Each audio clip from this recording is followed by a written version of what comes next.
Soyez bénis. Encore bonjour à tout le monde. Nous sommes à l'émission Les Matins du Grand Potier.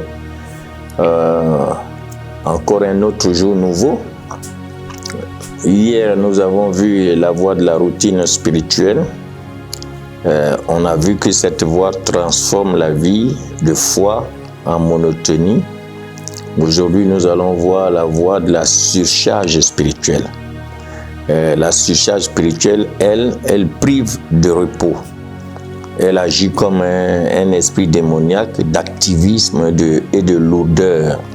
C'est une voie qui accable l'homme de responsabilités excessives et l'empêche de goûter à la paix divine. Alors, notre verset principal aujourd'hui est dans Luc chapitre 10, verset 41, où le Seigneur disait « Marthe, Marthe, tu t'inquiètes et tu t'agites pour beaucoup de choses. » Tu t'agites pour beaucoup de choses. Ici, Jésus dénonce l'esprit de surcharge qui détourne du repos et de la communion. Et derrière cette agitation se cache une stratégie démoniaque. Remplacer la paix de Christ par l'activisme religieux. Alors, la voix de la surcharge a l'habitude de murmurer, de faire cette suggestion. Elle dit souvent, tu dois tout porter. Ton service est plus important que ta communion. Elle entraîne les gens à mettre le service au devant de toutes choses. Alors, elle agit comme un esprit de lourdeur spirituelle qui pousse l'homme à s'épuiser dans des tâches multiples, comme Marthe, à se disperser, à négliger l'essentiel. La présence de Dieu, qui est l'essentiel, elle nourrit l'épuisement, la distraction et la confusion des priorités. On a quelques exemples dans la Bible, comme tout à l'heure, on vient de voir dans Luc chapitre 10, Marthe, où le Seigneur lui disait, Marthe était occupée à divers soins domestiques, mais une seule chose est nécessaire, Marie a choisi la bonne part qui ne lui sera point ôtée. On voit ici que Marthe illustre la surcharge spirituelle. Jésus révèle que la communion est supérieure à l'activisme.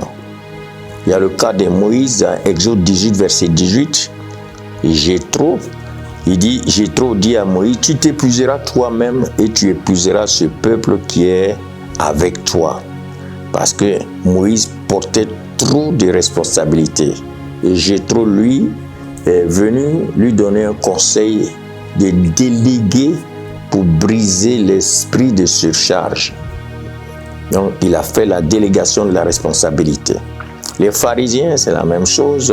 Matthieu 23, 4, la Bible dit, ils lient des fardeaux pesants et mettent sur les épaules des hommes, mais ils ne veulent pas les remuer du doigt.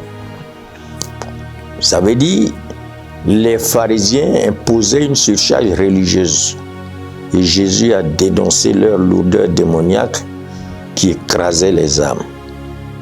Alors, quelles sont les clés bibliques pour vaincre la surcharge spirituelle? On a Luc 10, 42 où Jésus dit « Une seule chose est nécessaire. Choisis la bonne part.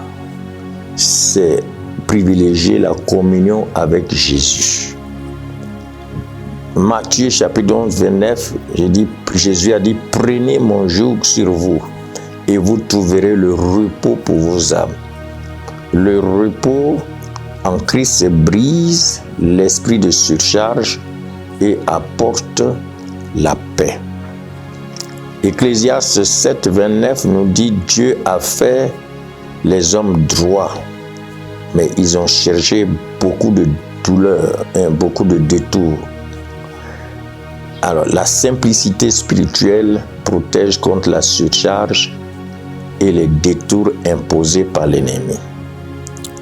Quelles sont les actions concrètes qu'il faut faire pour vaincre cet esprit? faut refuser l'activisme religieux et fermer la porte à l'esprit de lourdeur. Il faut choisir chaque jour la bonne part, c'est-à-dire la communion avec Jésus-Christ. Il faut méditer sur le repos en Christ et marcher dans la simplicité spirituelle. Nous allons prier ce matin. Prions ensemble. Seigneur, délivre-moi de l'esprit de surcharge. Remplis mon cœur de ton repos. Aide-moi à choisir la bonne part.